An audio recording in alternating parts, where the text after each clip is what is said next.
CM Arvind Kejriwal को, जहां उन्होंने ये कहा है कि इस बार अगर उनको उत्तराखंड के लोग मौका देते हैं तो वो दिल्ली के मॉडल के तर्ज पर उत्तराखंड में भी विकास के काम करेंगे। और अब हम वापस अपने शो पे लौटेंगे, जहां वकील आपका में हम आपकी समस्याओं के निवारण करते हैं। तमाम कानूनी सलाहें जो आपको चाहिए होती हैं वो यहां पर हम देते हैं। लगातार नंबर जो है स्क्रीन पर फ्लैश कर रहे हैं, आप वहां कॉल कर सकते हैं, अपने सवाल रख सकते हैं। शो की शुरुआत करेंगे। पहला सवाल धर्मेंद्र जी आपसे ये है कि हमारे संविधान में 6 मौलिक अधिकार हैं, फंडामेंटल राइट्स हैं, क्या उन अधिकारों को कम किया जा सकता है? देखिए, इंडियन कॉन्स्टिट्यूशन में जो फंडामेंटल राइट के बारे में आम आदमी के अधिकार दिए हैं वो आर्टिकल 21 में दिए हैं। इसके साथ ही साथ अगर हम बेसिक फंडामेंटल की बात करते हैं तो आर्टिकल 12 से लेके 35 तक ऑल राइट्स को डिस्क्राइब किया गया है, जो फंडामेंटल राइट में ही कहीं ना कहीं आते हैं। यहाँ पे ऑनरेबल सुप्रीम कोर्ट ने एक बहुत ही लैंडमार्क जजमेंट दिया रहमत Khan versus union of India में। उसमें ऑनरेबल सुप्रीम कोर्ट ने ये व्यूज दिए कि किसी भी व्यक्ति की जो मौलिक अधिकार हैं उन अधिकारों में कहीं भी कर्टेलमेंट या हनन नहीं किया सकता है। अब स्टेट गवर्नमेंट को तो इस तरह का कोई भी आदेश पारित करने का तो बिल्कुल भी राइट नहीं है, इसलिए कि जो आर्टिकल 21 है, आर्टिकल 19 है या अदर आर्टिकल्स हैं, उनमें जो सिटीजन को बेसिक राइट दिए गए हैं फंडामेंटल, वो कॉन्स्टिट्यूशन से गवर्न होते हैं, इंडियन कॉन्स्टिट्यूशन से गवर्न होते हैं। ऐसी स्थिति में किसी भी स्टेट को उसमें हस्तक्षेप करने का या किसी के मौलिक अधिकारों में कर्टेलमेंट करने का कोई भी लीगल राइट नहीं है। यह ऑनरेबल सुप्रीम कोर्ट ने रहमत Khan versus union of India के केस में इस्टेब्लिश किया, जो 2021 में अभी लैंडमार्क जजमेंट के रूप में आया और लोगों की नॉलेज में भी आया। जी धर्मेंद्र जी, अगला सवाल यह है, सवालों की फेहरिस्त बहुत ज्यादा है, तो सवाल यह है कि जो नेताओं के खिलाफ मुकदमे दर्ज होते हैं, क्या उनका जो है स्पीडी ट्रायल होता है? देखिए, इस विषय पर भी बहुत सारे व्यूज हैं ऑनरेबल कोर्ट के, और लेटेस्ट व्यू तो ऑनरेबल सुप्रीम कोर्ट का बहुत ही क्लियर है। Ashwini Kumar Upadhyay versus union of India के केस में ऑनरेबल सुप्रीम कोर्ट ने अपने व्यू को स्पष्ट किया और ये डायरेक्टिव्स दिए कि किसी भी स्टेट में अगर पॉलिटिकल पर्सन के खिलाफ, जो एमपी हैं, एमएलए हैं, उनके खिलाफ अगर 100 से ज़्यादा केसेस हैं तो उन केसेस के लिए स्पीडी ट्रायल होना चाहिए। और इसी परिप्रेक्ष्य में जो डिस्ट्रिक्ट कोर्ट्स में या मेट्रोपॉलिटन सिटीज़ में एमपी एमएलए कोर्ट्स का गठन किया गया, जहां पर किसी भी पॉलिटिकल पर्सन के खिलाफ जो क्रिमिनल प्रोसीडिंग्स हैं वो कैसे एक्सपेडाइड हों और कैसे स्पीडी ट्रायल हो उनका, इन कोर्ट्स में इस तरह के मामलात को चलाया जाता है। साथ ही साथ ऑनरेबल सुप्रीम कोर्ट ने सीबीआई को भी डायरेक्शन दिया कि जो स्पेशल कोर्ट्स हैं उन स्पेशल कोर्ट्स का गठन तो होना ही चाहिए, साथ ही साथ आपके यानी सीबीआई की कोर्ट्स में भी इस तरह के मैटर्स का स्पीडी ट्रायल होना चाहिए, क्योंकि जब इस तरह के मामलात जल्दी से जल्दी निस्तारित होंगे तो निश्चित रूप से जो अपराध हैं उन अपराधों में एक अंकुश लगेगा, कंट्रोल होगा, और जो पॉलिटिकल पर्सन के द्वारा क्राइम किए गए हैं, जिन पर उनके खिलाफ फर्स्ट इंफॉर्मेशन रिपोर्ट रजिस्टर्ड हुई या trial pending before the court हैं, ऐसे मामलों में कमी आएगी। पॉलिटिकल पर्सन के खिलाफ बहुत सारे मामले पॉलिटिक्स से रिलेटेड भी होते हैं, और बहुत सारे मामलों में ऐसा देखा गया है कि जो पॉलिटिकल पर्सन है उनके द्वारा क्राइम को कमिट किया गया इंटेंशनली। तो ऐसी स्थिति में दो तरीके से, यानी दो प्रकृति के, टू नेचर के केसेस हैं जिन केसेस का स्पीडी ट्रायल होना चाहिए। कोई भी पार्टी, अभी मैंने लास्ट प्रोग्राम में दर्शकों को बताया था कि ऑनरेबल सुप्रीम कोर्ट ने यह भी डायरेक्टिव्स दिए कि जो भी पॉलिटिकल पार्टी हैं उन पॉलिटिकल पार्टी के द्वारा किसी भी पॉलिटिकल पर्सन का अपने यहाँ पोस्ट होल्डर के रूप में चयन यदि किया जाता है तो उन्हें अपनी वेबसाइट में उस पर्सन की क्रिमिनल हिस्ट्री को मेंशन करना कंपलसरी है। क्रिमिनल हिस्ट्री को मेंशन करना कंपलसरी होने से कोई भी पॉलिटिकल पर्सन, चाहे वो एमएलए हो, चाहे एमपी हो या किसी अदर पोस्ट में हो, उसका यदि पार्टी की वेबसाइट में क्रिमिनल हिस्ट्री मेंशन होगी तो आम जनता उसको देख सकेगी, और आम जनता देखने के साथ ही उसमें स्वविवेकानुसार एक विधिक निर्णय ले सकेगी जो जनता के हित में, समाज के हित में और सरकार के हित में भी होगा। जी, तमाम कॉलर हमारे साथ जुड़ना शुरू हो गए हैं, लगातार फोन आ रहे हैं और हमारे कॉलर हैं पंजाब से अजित। अजित, आप अपना सवाल रख सकते हैं। जी, आप अपना सवाल रखिए। हाँ जी सर, आपके माध्यम से ये जानना चाहता हूँ, हमने 380 धारा के तहत एफआईआर दर्ज कराई थी विरोधी दल को। तो उसमें सर इन्होंने ना खारिज रिपोर्ट कोर्ट में निचली अदालत में पेश किया पुलिस वालों ने। तो आपने सर आपके माध्यम से ये जाना था हमने कि भी गांव को तथ्यों को आप उसके समक्ष रखिए तो आप वो चालान पेश करेंगे। हमने न सर एफिडेविट दिए हैं उनको, तो एफिडेविट गांव के भेज दिए हैं एसएसपी के थ्रू। लेकिन सर इसमें जो निचली अदालत के जज साहब ने जो ऑर्डर किया उसमें कुछ तथ्य कुछ ऑर्डर में लिखा हुआ है, उसके तथ्यों को ध्यान में रखते हुए तफ्तीश की उन्होंने एसएचओ को कहा है। लेकिन सर उसमें हमें 12/7 का 21 का ऑर्डर है वो, लेकिन अभी तक सर उसमें कुछ नहीं हुआ। हमने आपके कहने पर सर एफिडेविट भी दिए थे, गांव के सबूत भी पेश कर दिए एसएचओ साहब, लेकिन हमारी वहां पर सर सुनवाई नहीं हो रही। हम किसी और कोर्ट में जा सकते हैं जैसे हाई कोर्ट में। देखिए, आपके जो आपका प्रकरण है इसमें पूर्व मैंने आपको अपनी लीगल ओपिनियन दी थी। निश्चित रूप से आपके केस में यदि आपने प्रॉपरली विटनेसेस के एफिडेविट दे दिए हैं थ्रू एसपी, तो ऐसी परिस्थिति में इन्वेस्टिगेशन ऑफिसर को उसमें क्लियर इन्वेस्टिगेशन करना चाहिए। इसके बाद भी यदि आपको लगता है कि इन्वेस्टिगेशन ऑफिसर आपके साथ जस्टिस नहीं कर रहे हैं, न्याय नहीं कर रहे हैं, तो कोर्ट में, जैसा कि मैंने पहले भी आपको बताया था, फिर मैं आपको ये गाइड करना चाहता हूं कि कोर्ट में आपने जो एप्लीकेशन दी उसमें कोर्ट ने एक आदेश पारित किया 21/10/2021 को। आपके कथन के अनुसार 21/10/2021 से अभी नवंबर चल रहा है, इसका मतलब लगभग 1 महीने होने जा रहा है, हो गया 1 महीना। और ऐसी स्थिति में कोर्ट के ऑर्डर के बावजूद यदि प्रॉपर इन्वेस्टिगेशन नहीं हो रही है तो आप उसको सुपरवाइज कराने का डायरेक्टिव्स तो करा सकते हैं रिट के माध्यम से, लेकिन इन्वेस्टिगेशन में कोई भी court, district court, honourable high court किसी भी इन्वेस्टिगेशन में हस्तक्षेप नहीं करती हैं। ये प्रतिपादित सिद्धांत है, ये एक सेटल्ड लॉ है। Honourable supreme court, honourable high court के कई गाइडलाइंस इसी ऊपर हैं। लेकिन आपके केस में इन्वेस्टिगेशन होने के बाद जो रिपोर्ट कोर्ट में आएगी, वो रिपोर्ट यदि प्रॉपर नहीं है, एविडेंसेस को प्रॉपर कलेक्ट नहीं किया गया है, एविडेंसेस विटनेस के स्टेटमेंट प्रॉपर नहीं लिए गए हैं, नक्शा नजरी सही तरीके से नहीं बनाया गया है, तो इन सारे इश्यूज को लेकर के आप कोर्ट में प्रेयर कर सकते हैं और उसका फर्दर इन्वेस्टिगेशन किसी दूसरी एजेंसी से हो सकता है। अभी आपको लगता है कि पुलिस आपकी मदद नहीं कर रही है, तो पुलिस के अलावा अन्य विंग्स होती हैं जो विंग्स इन्वेस्टिगेशन कर सकती हैं। एसटीएफ को भी ट्रांसफर हो सकता है, स्पेशल टीम का गठन हो सकता है, दूसरे सर्किल से इन्वेस्टिगेशन हो सकता है, या दूसरी विंग जो है क्राइम को इन्वेस्टिगेट करने के लिए उन विंग्स में भी ट्रांसफर हो सकता है, वो बाय दी कोर्ट हो सकता है। तो आप ऑनरेबल हाई कोर्ट में जांच को किसी दूसरी विंग से कराने की प्रेयर कर सकते हैं। यदि आपके मामले में अधिक गंभीरता है तो ऑनरेबल हाई कोर्ट सीबीआई के द्वारा जांच किए जाने के डायरेक्टिव्स भी देती है। तो ऐसी स्थिति में आपको न्याय पाना है तो आप कोर्ट में पुलिस रिपोर्ट आने का इंतजार करिए। पुलिस रिपोर्ट आने के बाद यदि आपको लगता है कि आपके साथ न्याय नहीं हुआ है और सही जांच नहीं हुई है, तो आप उसको डिस्ट्रिक्ट कोर्ट में ही प्रार्थना पत्र देके फर्दर इन्वेस्टिगेशन की रिक्वेस्ट कर सकते हैं, या फिर ऑनरेबल हाई कोर्ट में दूसरी इन्वेस्टिगेशन विंग से इन्वेस्टिगेट कराने की प्रेयर कर सकते हैं। तमाम दर्शक हमारे साथ जुड़े हुए हैं, आगे भी आपकी कानूनी समस्याओं के निवारण करेंगे, लेकिन उससे पहले एक छोटे से ब्रेक के लिए रुक रहे हैं।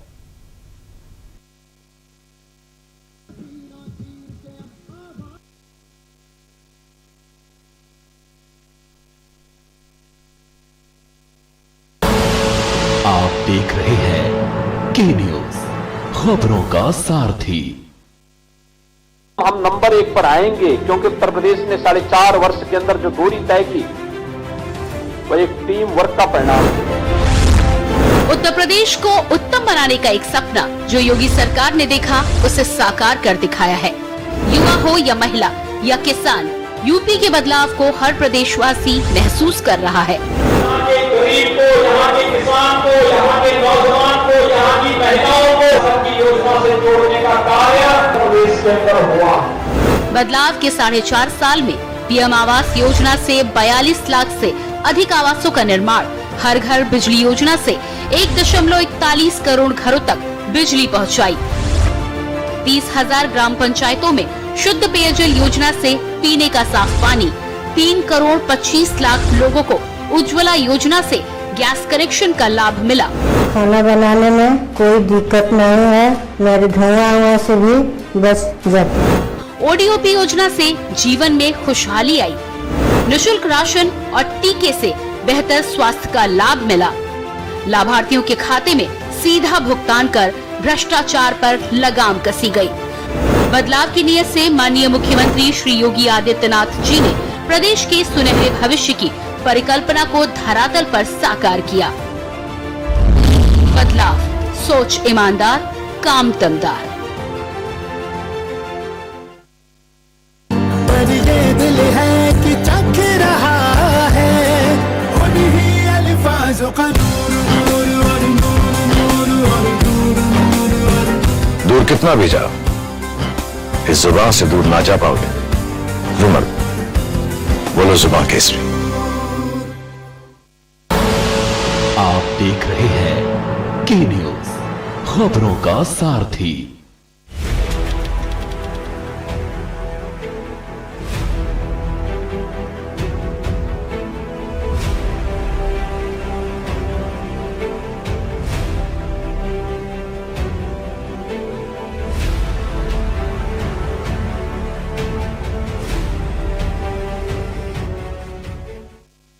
और ब्रेक के बाद आपका स्वागत है। शो का मकसद यही है कि आपकी कानूनी समस्याओं के निवारण कर दिए जाएं, जिसके लिए आपको कोर्ट कचहरी के चक्कर ना लगाने पड़े। तमाम दर्शक हमारे साथ जुड़ रहे हैं, अलग अलग शहरों से हमारे साथ दर्शक जुड़ चुके हैं। साहिल हमारे साथ दर्शक हैं, मध्य प्रदेश से हैं। साहिल, आप अपना सवाल रख सकते हैं।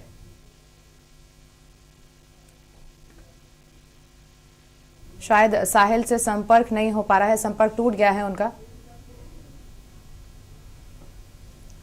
और आपसे दरख्वास्त है कि जब भी आप इस शो पर कॉल करें तो लाइन पर बने रहें, क्योंकि तमाम दर्शक होते हैं जो देख रहे होते हैं ये शो, उनके सवालों के जवाब के बाद अगला सवाल लिया जाता है। और हमारे साथ अगले कॉलर जुड़ रहे हैं, ओम प्रकाश हैं अगले कॉलर, गुड़गांव से हैं। ओम प्रकाश, आप अपना सवाल रख सकते हैं। मैडम नमस्कार जी। मैडम, मैं जानना चाहता हूँ क्या हिंदू लड़की मुसलमान से शादी कर सकती है उत्तर प्रदेश में? देखिए, इसमें स्टेट गवर्नमेंट की तरफ से एक नया लॉ आया, जिस लॉ का प्रभाव है उसमें धर्मांतरण का अगर कोई एलिगेशन नहीं है तो मैरिज कर सकती है। स्पेशल मैरिज एक्ट के अंतर्गत मैरिज हो सकती है। और उस जो एक्ट है उस एक्ट में कुछ प्रोविजंस स्पेसिफाई किए गए हैं। उसमें परमिशन लेना भी कंपलसरी है, लेकिन इस पर ऑनरेबल हाई कोर्ट का भी एक डिसीजन लेटेस्ट में आया है, जिसमें कंपलसरी परमिशन को कंपलसरी नहीं किया गया है।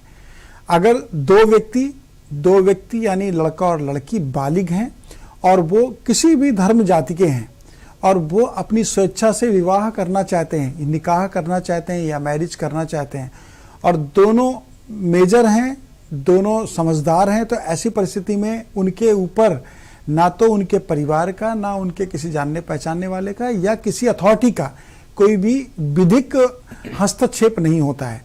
लेकिन इस एक्ट में जो प्रोविजंस है उसके अकॉर्डिंग ये कहीं प्रूफ होता है कि ये सिचुएशन धर्मांतरण कराने के लिए क्रिएट की गई है, तो वो एक क्राइम की श्रेणी में आता है। उम्मीद है आपको आपके सवालों का जवाब मिल गया होगा। ओम प्रकाश, हमारे अगले कॉलर गाजियाबाद से हैं, एमपी सिंह हैं। एमपी सिंह, आप अपना सवाल रख सकते हैं।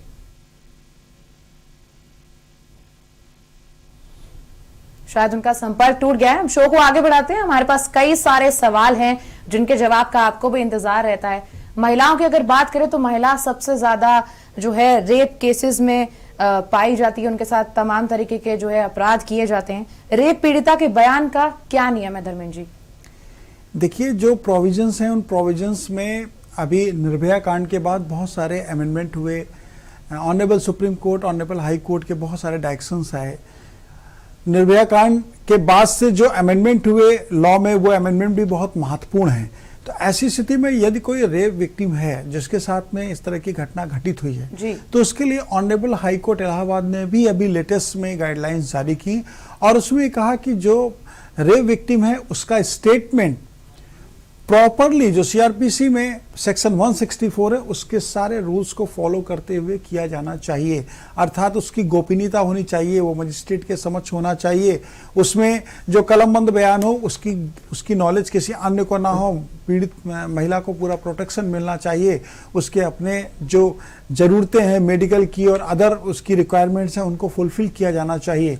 तो जो स्टेटमेंट देने यानी पीड़िता के स्टेटमेंट होने का जो प्रश्न है उस पर ऑनरेबल इलाहाबाद यानी प्रयागराज हाई कोर्ट ने लेटेस्ट व्यू जो दिया उसके अकॉर्डिंग जो भी पीड़ित महिला है उस महिला को जब बयान 164 के अंतर्गत दिलाया जाए तो उसके प्रोटेक्शन का, उसकी गोपनीयता का, उसकी सुरक्षा का, उसके साथ साथ उसके इलाज का, इन सब चीज़ों का ध्यान रखते हुए तब बयान कराना चाहिए जिससे कि महिला को संरक्षण प्राप्त हो सके। ये ऑनरेबल हाई कोर्ट ने अपने व्यूज में क्लियर किया है। जी, जानकारी देने के लिए आपका धर्मेंद्र जी बहुत बहुत शुक्रिया। हमारे अगले कॉलर गाजियाबाद से जुड़ चुके हैं, एमपी सिंह है। ये एमपी सिंह जी, आप अपना सवाल रख सकते हैं। हमारा एक अपर कास्ट के खिलाफ झगड़ा हो गया था जी, और उसमें हमारी महिलाओं को मारा पीटा और उनको गाली गलौज किया, SC/ST का केस लागू हुआ जी। उसमें 64 का हमने केस दर्ज कराया था, मतलब उसके बयान हुए थे। हेलो जी जी, सुन रहे हैं हम आपको। 64 का हमला बयान हुए थे हमारे और वो निरस्त कर दिए गए और केस जो है अपने विरोध में करा ले रहा हूँ। क्या इसको हम केस को दोबारा रिन्यू करा सकते हैं? जी एमपी सिंह जी, आपके सवाल का जवाब जरूर मिलेगा। देखिए एमपी सिंह जी, जो आपके स्टेटमेंट हुए यानी कोई भी क्रिमिनल ऑकरेंस हुआ आपके साथ में, आपके घर में महिलाओं के साथ मारपीट की गई या कोई गंभीर घटना घटित की गई, तो ऐसी स्थिति में उस पर प्रॉपर इंक्वायरी के साथ एक्यूज को अरेस्ट होना चाहिए, एक्यूज के खिलाफ प्रोसीडिंग्स होनी चाहिए। अब आपके स्टेटमेंट को अगर कंसीडर नहीं किया गया है तो ये निश्चित रूप से फेयर इन्वेस्टिगेशन का पार्ट नहीं है, यानी आपके साथ जो न्याय होना चाहिए, जो सही इंक्वायरी होनी चाहिए, वो सही इंक्वायरी नहीं हो रही है। तो आप जो आपके स्टेटमेंट को डिलीट करने का प्रोसेस किया गया उसको आप चैलेंज कर सकते हैं। उसको चैलेंज करने के लिए आप जो इन्वेस्टिगेशन ऑफिसर हैं उनको भी आप चेंज करने के लिए कोर्ट से प्रेयर कर सकते हैं। ऑनरेबल हाई कोर्ट में यदि आपकी पिटीशन कोई फाइल हुई है या नहीं हुई तो आप उसके लिए भी कर सकते हैं, क्योंकि ये स्पेशल एक्ट के अंतर्गत ये ऑकरेंस है, ये जो घटना है स्पेशल एक्ट में SC/ST एक्ट के अंतर्गत है। तो ऐसी परिस्थिति में आपके जो भी स्टेटमेंट हैं, आपकी जो भी घटना है, उस घटना के संबंध में साक्ष्यों का सही अवलोकन अगर नहीं किया गया है तो आप फर्दर इन्वेस्टिगेशन का या री इन्वेस्टिगेशन का रिक्वेस्ट कर सकते हैं और वो आपकी रिक्वेस्ट को कोर्ट एक्सेप्ट करेगी। जी, हमारी अगली दर्शक गीता हैं कानपुर से। गीता, आप अपना सवाल पूछ सकती हैं। मेरा मकान है यहाँ मेरे हस्बैंड के नाम जी, उन्होंने खरीदा था, तो उनके भाई लोग जिसे कब्जा करके बैठे हुए, हमको दिक्कत हो रही, पूरा बेकार जर्जर है। जी गीता, हम चाहते हैं कि वो लोग निकल जाए।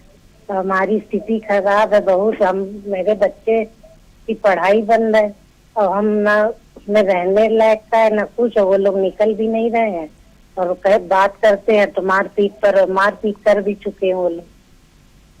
गीता जी, आपके साथ जो घटना घटित हुई उसकी तो आपको प्रथम सूचना रिपोर्ट दर्ज करानी चाहिए, यानी कोई FIR दर्ज करानी चाहिए थी।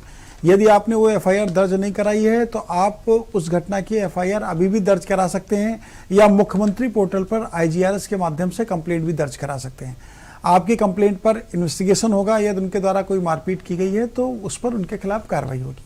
पहली बात। दूसरी बात, ये मकान जो आपके पति द्वारा क्रय किया गया और उस मकान में आपके परिवार के अन्य लोगों ने यदि कब्जा कर रखा है तो उनको बेदखल करने के लिए आपको सिविल नेचर का केस करना पड़ेगा, यानी दीवानी प्रकृति का वाद न्यायालय में दाखिल करना पड़ेगा, जिसमें आप उनके बेदखल किए जाने की प्रार्थना करेंगे। अगर आप सिविल कोर्ट में इस तरह का कोई भी वाद प्रस्तुत करती हैं, कोई भी सिविल सूट फाइल करती हैं, तो सिविल सूट को फाइल करने पर इजेक्टमेंट का ऑर्डर यानी बेदखली का आदेश हो सकता है, लेकिन आपको अपना मकान के संबंध में पूरा मालिकाना हक यानी टाइटल आपको पूरे केस से मेंशन करना होगा और उसमें टाइटल के साथ ही साथ पोजीशन आपका है या उनका है उसके भी आपको आधार देने होंगे। उसके बाद यदि न्यायालय को ये लगता है कि उन लोगों ने इलीगल ट्रेस पासिंग की है आपके भवन में, तो निश्चित रूप से कोर्ट उनके बेदखल करने का आदेश पारित कर सकती है। लेकिन आपको क्रिमिनल और सिविल प्रोसीडिंग दोनों अलग अलग मामलात के लिए अलग अलग करने पड़ेंगे। जी धर्मेंद्र जी, एक और कॉलर हमारे साथ पंजाब से अजित जुड़ चुके हैं। अजित, आप अपना सवाल रख सकते हैं। हेलो। हाँ जी अजित, आपको सुन पा रहे हैं, आप अपना सवाल रखिए। हाँ जी सर, आपसे पहले बात हुई थी 380 की धारा में री इन्वेस्टिगेशन के बारे में। आपका सर सभी बात हमको समझ पड़ गई। सर एक बात हम समझना चाहते हैं ये कि जज साहब के ऑर्डर को 5-6 महीने हो गए हैं सर री इन्वेस्टिगेशन के। इसमें सर डिले कर रही है पुलिस, उसमें हमें क्या करना चाहिए, ये थोड़ा सा बता दीजिए आप। देखिए, आपने जब कोर्ट में प्रार्थना की तो कोर्ट ने री इन्वेस्टिगेशन का ऑर्डर किया। अब कोर्ट ने री इन्वेस्टिगेशन का ऑर्डर किया है तो री इन्वेस्टिगेशन को प्रॉपरली होने दीजिए। 90 डेज का समय कम से कम पूरा होने दीजिए, क्योंकि जो सीआरपीसी के प्रोविजंस हैं उन प्रोविजंस के अकॉर्डिंग कोई भी एक्यूज अरेस्ट होता है, जेल में होता है, तो 90 डेज में चार्जशीट को सबमिट करने के प्रोविजंस हैं, या उस इन्वेस्टिगेशन के पीरियड को एक्सटेंशन भी करा सकती है investigation officer with the permission of court. So आपके केस में वो सिचुएशन नहीं है। आपके केस में तो डिफरेंट सिचुएशन है कि कोर्ट ने री इन्वेस्टिगेशन का ऑर्डर किया है, तो उस इन्वेस्टिगेशन की रिपोर्ट के आने का इंतजार करिए।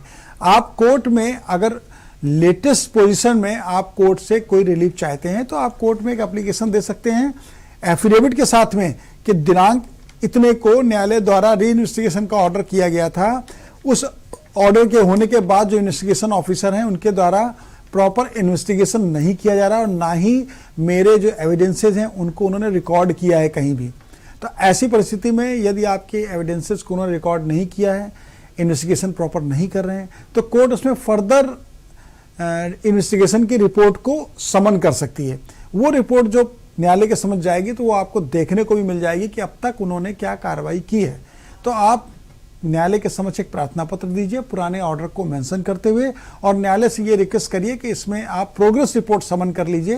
प्रोग्रेस रिपोर्ट इसलिए समन कर लीजिए कि जो इन्वेस्टिगेशन ऑफिसर हैं वो इन्वेस्टिगेशन नहीं कर रहे हैं, आज तक उन्होंने ऑनरेबल कोर्ट के आदेश का अनुपालन नहीं किया है।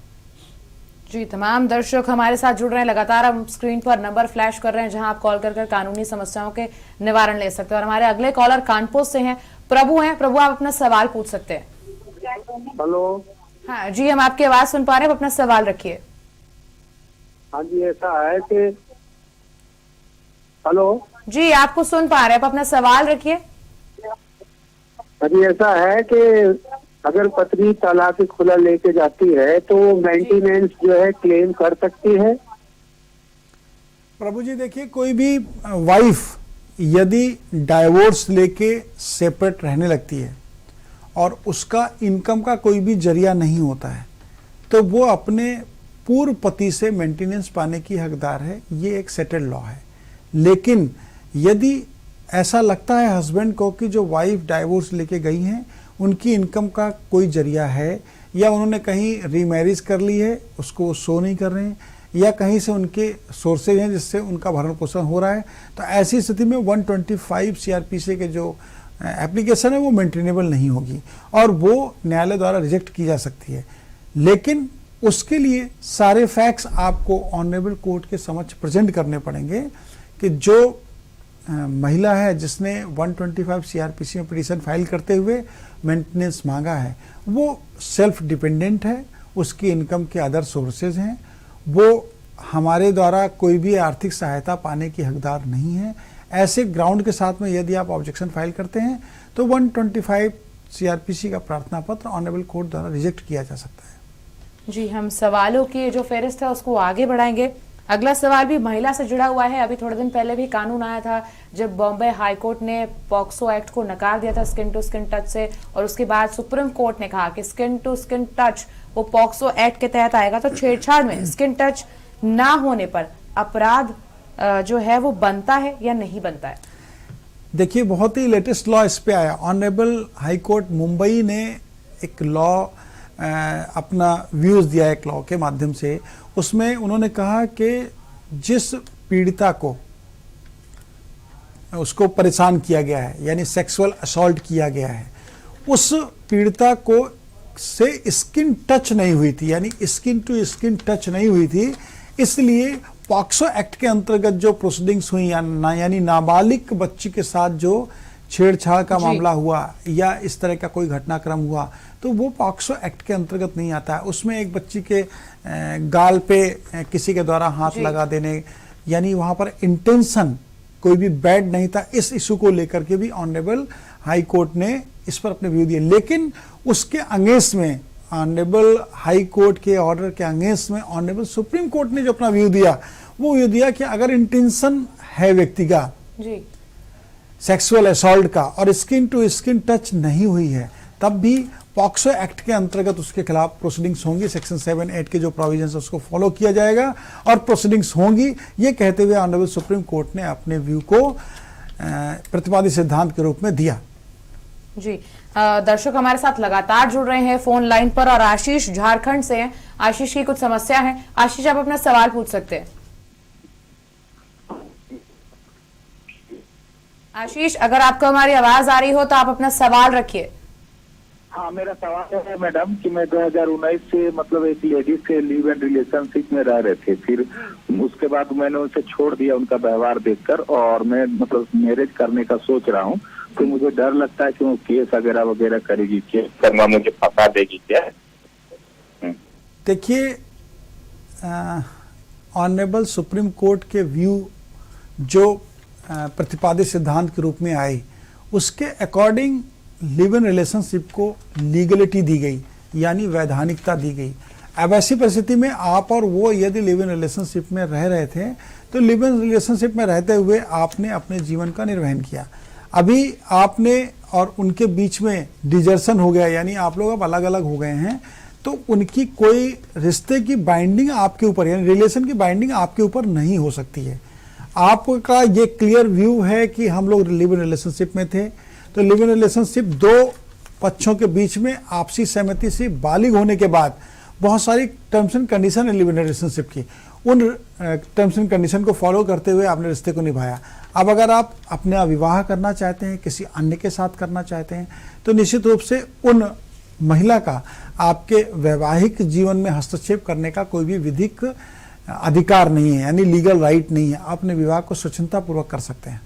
जी, अलग अलग शहरों से हमारे कॉलर लगातार जुड़ते जा रहे हैं। हमारे अगले कॉलर राजू हैं लखनऊ से।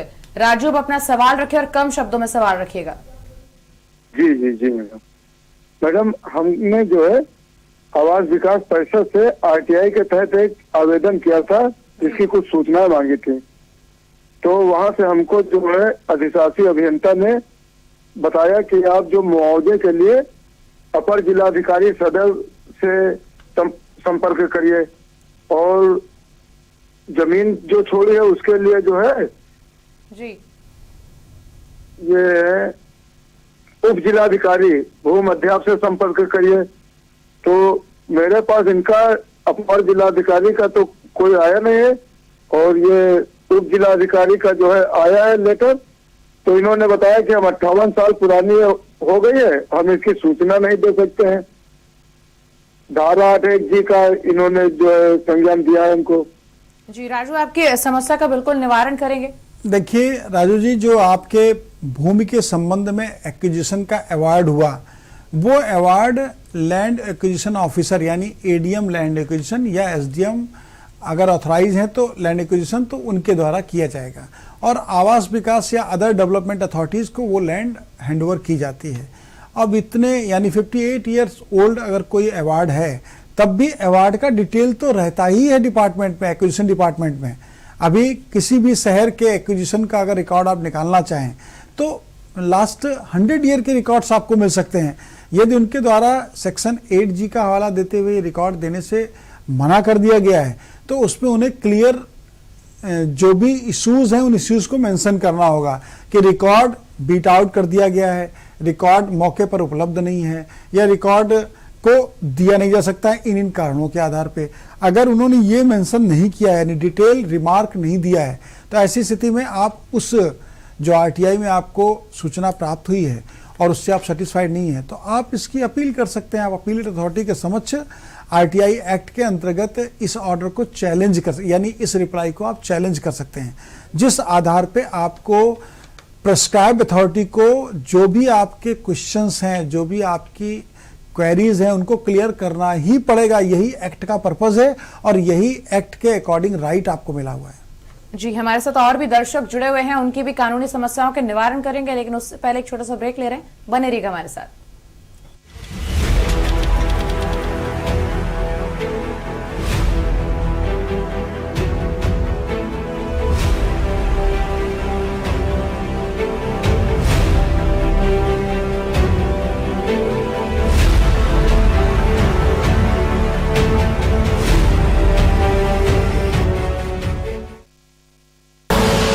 आप देख रहे हैं के न्यूज, खबरों का सारथी। चलो यहाँ पर सही से स्पेलिंग करो। पूजा, मैं मार्केट से आता हूँ। मिस्टर, कार की चाबी? नहीं, मैं पैदल ही जाऊंगा। पापा, नॉट बैड। हाँ यार, अपनी दिल्ली सरकार बोलती है कि पॉल्यूशन कम करने के लिए हफ्ते में एक बार अपनी गाड़ी से एक ट्रिप कम करें और उसकी बजाय पब्लिक ट्रांसपोर्ट या कारपूल का इस्तेमाल करें। It's a small request, make sense, no? Yes, और ये बात मैं आपसे कब से कह रही थी, लेकिन मैं हेल्थ के पॉइंट ऑफ व्यू से बोल रही थी। यू नो व्हाट, मैं भी यही सोच रहा हूँ कि जब दिल्ली सरकार और घर की सरकार एक ही बात बोल रही है तो सुन ही लेना चाहिए। चलो यू गाइस कैरी ऑन, मैं चलता हूँ, बाय। बाय पापा। एक हफ्ते में आप जितनी बार गाड़ी निकालते हैं, अब से बस एक बार कम निकालें। बस एक ट्रिप कम, आप मिलकर अपने हिस्से का पोल्यूशन कम करें।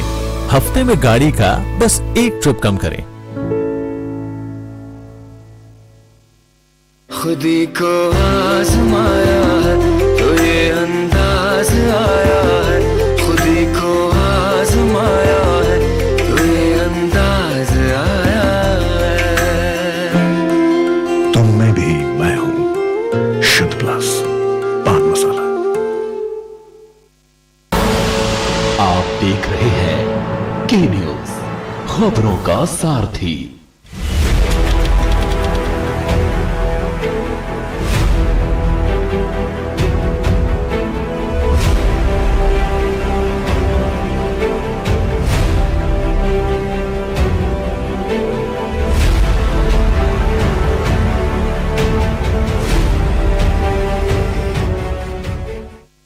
और ब्रेक के बाद आपका स्वागत है। यहाँ पर हम आपकी समस्याओं के निवारण कर रहे हैं ताकि आपको सही सलाह और मशवरा दिया जा सके। और लगातार दर्शक हमारे साथ जुड़ रहे हैं अलग अलग शहरों से। हमारे अगले जो दर्शक हैं कॉलर, वो जबलपुर से अनवर हैं। अनवर, आप अपना सवाल रख सकते हैं। जी, ऐसा है कि ससुराल के लोगों द्वारा जो है हम घरेलू सामान तोड़ दिया जाता है और महिला के साथ गाली गलौज की जाती है, और इतनी धनी से जो है एक सोने का हार जो है उन लोगों ने महिला की परमिशन के बगैर निकाली है। थाने में आवेदन देने के बाद भी पुलिस जांच के नाम पे महिला काट रही है और एनसीआर काट के देती है। जी अनवर जी, आपके जो सवाल हैं, जो आपका मुद्दा है, उस पर जवाब जरूर देंगे। देखिए अनवर जी, जो आपके साथ घटनाक्रम हुआ है, उस घटनाक्रम में यदि आपकी पुलिस मदद नहीं कर रही है, क्योंकि आपके साथ एक गंभीर घटना हुई, कुछ ऑर्नामेंट्स यानी जेवरात को किसी द्वारा चोरी कर लिया गया या हड़प कर लिया गया, तो निश्चित रूप से गंभीर अपराध की श्रेणी में आता है। यदि आपका पुलिस द्वारा एनसीआर करने के बाद इस पर कोई भी कार्रवाई नहीं की जा रही है, तो आप ऑनरेबल कोर्ट में सेक्शन 155 के अंतर्गत सब क्लास 2 में आप कंप्लेंट प्रेजेंट कर सकते हैं और न्यायालय उसमें जो एनसीआर हुई है उस एनसीआर में इन्वेस्टिगेशन करा के आपके घटना के संबंध में स्पष्ट आख्या न्यायालय के समक्ष मंगा सकती है और फर्दर प्रोसीडिंग के ऑर्डर्स भी ऑनरेबल कोर्ट दे सकती है। अगर एनसीआर घटना में हुई है तो उसमें 155 सब क्लास 2 के प्रोविजंस हैं, और अगर एनसीआर नहीं हुई है तो आप जिले के कप्तान को शिकायत करते हुए न्यायालय के समक्ष 156 सब क्लास 3 सीआरपीसी के अंतर्गत प्रार्थना पत्र दे सकते हैं, जिसमें न्यायालय पुलिस को आदेशित करेगी कि फर्स्ट इंफॉर्मेशन रिपोर्ट यानी प्रथम सूचना रिपोर्ट दर्ज करके प्रॉपर इन्वेस्टिगेशन करते हुए न्यायालय को एफआईआर दर्ज हुई या नहीं दर्ज हुई से संबंधित आख्या प्रस्तुत करें। तो आप अपने जो भी ग्रीवांसेज हैं उसके लिए लीगल फोरम में वर्किंग करिए, कानूनी परिधि में रहते हुए, कानून के दायरे में रहते हुए अपनी कानूनी कार्रवाई करिए। निश्चित रूप से आपके द्वारा घटित गंभीर घटना पर कार्रवाई होगी। जी धर्मेंद्र जी, हमारे कॉलर गुजरात से भी है उमेश। उमेश, अगर आप लाइन पर हैं तो आप अपना सवाल रख सकते हैं। जी उमेश जी। हेलो। हाँ जी, आप अपना सवाल रखिए, हम आपकी आवाज सुन पा रहे हैं। हेलो उमेश जी, आपकी आवाज हम तक पहुंच रही है। आप अपना सवाल कम शब्दों में और जल्दी रखेंगे, उतना ही बेहतर आपको जवाब मिलेगा। हाँ, मैं सर, नमस्कार सर। नमस्कार सर, मेरा एक केस है हाई कोर्ट पटना में, उसका बहस हो चुका है अपना मार्च में, लेकिन अभी तक उसका जजमेंट सस्पेंशन है, तो क्या कर सकते हैं? बाकी सब क्लियर हो गया है। देखिए, किसी भी रिट में या किसी भी केस में ऑनरेबल हाई कोर्ट के समक्ष यदि बोथ पार्टीज की आर्गुमेंट हो गई है, तो ऐसी सिचुएशन में ऑनरेबल कोर्ट का जो जजमेंट है, उस जजमेंट के आने का आपको वेट करना चाहिए। कभी कभी काफ़ी समय तक फाइल पेंडिंग ऑनरेबल कोर्ट में रहती है और उसमें जजमेंट लेट से आता है, यानी विलंब से आता है। तो ऐसी परिस्थिति में आपको ऑनरेबल कोर्ट के आदेश के आने का इंतजार करना चाहिए। यदि आपके केस में कोई अर्जेंसी है और उस अर्जेंसी की वजह से आपको जो रिलीफ मिलना चाहिए वो रिलीफ आपको त्वरित नहीं मिल पा रहा है, तो आप न्यायालय के समक्ष अपनी तरफ से एक एप्लीकेशन देके इस बात की प्रेयर कर सकते हैं कि आपके केस में शीघ्रातिशीघ्र निर्णय पारित किया जाए। यदि आप ये रिक्वेस्ट करते हैं ऑनरेबल हाई कोर्ट में, तो ऑनरेबल हाई कोर्ट हो सकता है आपकी इस प्रार्थना को कंसीडर कर ले। अदरवाइज आप ऑनरेबल कोर्ट के आने का वेट करिए, ऑनरेबल हाई कोर्ट के ऑर्डर के आने का वेट करिए, क्योंकि कोर्ट के समक्ष और बहुत सारे मामले होते हैं जिन मामलों में उन्हें निर्णय करना होता है, और कभी कभी पत्रावली काफ़ी लंबे समय तक इस बात पे ही पेंडिंग रहती है कि रिजर्व फॉर द ऑर्डर। तो रिजर्व फॉर द ऑर्डर है तो उसमें सिर्फ कोर्ट का डिस्क्रिप्शन है, दया भाव से ही कुछ आप उनसे प्राप्त कर सकते हैं। आपका लीगल राइट उस ऑर्डर के आने तक इंटरफेरेंस करने का नहीं है। जी धर्मेंद्र जी, हमारे एक और कॉलर हैं, धनबाद से हैं आसिफ। आसिफ, आप अपना सवाल रख सकते हैं अगर आपको हमारी आवाज आ रही हो तो। हाँ सर, नमस्कार सर। नमस्कार सर, मैं लिव इन रिलेशन में था तो मैं छोड़ना चाहता हूँ, तो बोलती है यौन शोषण में फंसा देंगे सर। देखिए, आपने लिव इन रिलेशनशिप में रहते हुए जो आपके एविडेंसेस हैं, उन एविडेंसेस को आपको कलेक्ट करना चाहिए। आपने कोई प्रपोजल दिया होगा, उन्होंने उस प्रपोजल का एक्सेप्टेंस दिया होगा, आपके साथ रहते हुए उनका जो व्यवहार था वो आपसी सहमति से सामंजस्यपूर्ण था, इस बात के बहुत सारे आप पर रिकॉर्ड्स होंगे। जो आपके आसपास रहते होंगे लोग, उनके भी अपने एविडेंसेस होंगे। तो ये सारे आधार आपको हमेशा डिफेंस देंगे, आपकी बचत करेंगे।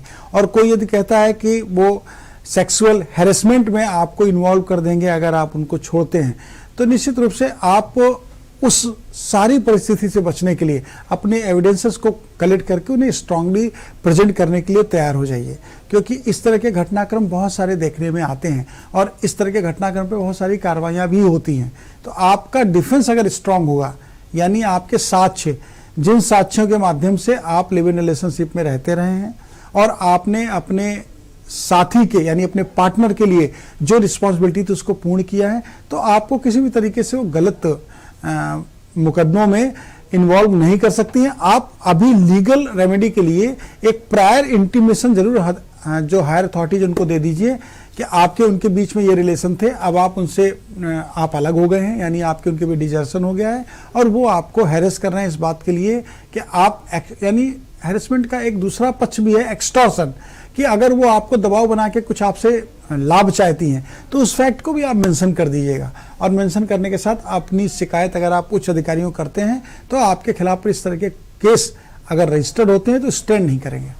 उम्मीद है आप सबके जो सवाल होते हैं उनके जवाब हम अपने पूरे प्रयास से सही और सटीक देते हैं। और दर्शकों, आप हमें लगातार कॉल करते रहते हैं, लेकिन आज समय का थोड़ा सा अभाव है, तो आपका बहुत बहुत शुक्रिया दर्शकों हमसे जुड़ने के लिए, अपनी समस्याएं हमारे सामने रखने के लिए। धर्मेंद्र जी, आपका भी बहुत बहुत धन्यवाद जुड़ने के लिए और जो हमारे दर्शक हैं उनकी कानूनी समस्याओं के निवारण के लिए। लेकिन आज समय का अभाव है, इसलिए अब अगले हफ्ते आपको इसी वक्त और इसी समय दोबारा मुलाकात करेंगे और आपकी समस्याओं के निवारण करेंगे। और फिलहाल इसमें मेरे साथ इतना ही। आगे आप बने रहेगा के न्यूज इंडिया के साथ।